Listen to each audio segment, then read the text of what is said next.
গত এক সপ্তাহ ধরে শরীয়তপুরের তাপমাত্রা ওঠানামা করছে ৩৭ ডিগ্রি থেকে ৪০ ডিগ্রি সেলসিয়াসে। তীব্র তাপপ্রবাহে শরীয়তপুর চাঁদপুর সড়কের বালিবাড়ির মোড় থেকে নরসিংহপুর ফেরিঘাট পর্যন্ত বিভিন্ন স্থানে গলে যাচ্ছে সড়কের কার্পেটিং। সড়কের গলে যাওয়া পিচ লেগে যাচ্ছে সড়কে চলাচল করা যানবাহনের চাকার সঙ্গে। দুর্ঘটনার আশঙ্কায় বেশিরভাগ যানবাহন চলাচল করছে সতর্কতার সঙ্গে, আর দুর্ভোগ বেড়েছে চালকদের। মেঘনা নদী পাড়ি দিয়ে এ সড়ক হয়ে চট্টগ্রাম অভিমুখে চলাচল করে দক্ষিণ পশ্চিমাঞ্চলের যানবাহন। শরীয়তপুর মনোহর বাজার থেকে ভেদরগঞ্জের নরসিংহপুর ফেরিঘাট পর্যন্ত সড়কটির দৈর্ঘ্য ৩১ কিলোমিটার। বর্তমানে ২ লেনের সড়কটি ৪ লেনে উন্নীত করার জন্য জমি অধিগ্রহণের কাজ চলছে। সড়কটি সচল রাখতে ৪৪ কোটি টাকা ব্যয়ে সম্প্রতি কার্পেটিং করা হয়েছে ভেদরগঞ্জের বালিবাড়ির মোড় থেকে নরসিংহপুর ফেরিঘাট পর্যন্ত ১৭ কিলোমিটার অংশ।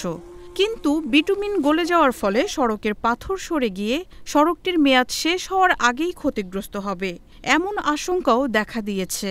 রাস্তা দিয়ে হেঁটে গেলে জুতার সাথে পিচ লেগে যায়। সম্ভবত আমার রাস্তা অবহেলার কারণে, কাজের অবহেলার কারণে এই সমস্যা হইতেছে। যে পিচগুলো দিয়েছে, এই পিচগুলোতে আমাদের বাইকারদের খুব সমস্যা হচ্ছে। কিছুদিন আগে আমাদের কিছু ছোট ভাই আর একদিন রাত্রেবেলা আমাদের একটা বন্ধু অ্যাক্সিডেন্ট করেছে এই পিচগুলোর কারণে। কারণ এগুলো নরম হয়ে যায় রোদের তাপে নরম হওয়ার ফলে আমাদের মনে করেন যে বাইকে অ্যাক্সিডেন্ট হচ্ছে। পিচ গলে এমন অবস্থা, মানে স্লিপ খাওয়ার মতো অবস্থা। আর নিচে থেকে তো মানে এমন ভাবে হচ্ছে আপনার গরম তাপ ফেসে এসে লাগতেছে, মনে হয় যে জয়লা পুরা যাইতেছে। পুরো রাস্তায় না, কিছু গ্যাপ রেখে যেখানে হচ্ছে আপনি কিছু জায়গা হচ্ছে রাস্তার পিচ গলে গেছে, সেক্ষেত্রে স্লিপ খাওয়ার সম্ভাবনা খুব বেশি। এদিকে সড়কে অতিরিক্ত বিটুমিন ব্যবহার এবং তীব্র তাপপ্রবাহই এর কারণ বলে মনে করছেন এই কর্মকর্তা। কাজ করার সময় বিটুমিনের পরিমাণটা কিছু বেশি হয়ে যায়, তাহলে অনেক বেশি, এরকম ৪০ ডিগ্রির মতো গরম পড়লে সেই সময় বিটুমিন কিছু কিছু জায়গায় উপরে উঠে আসতে পারে।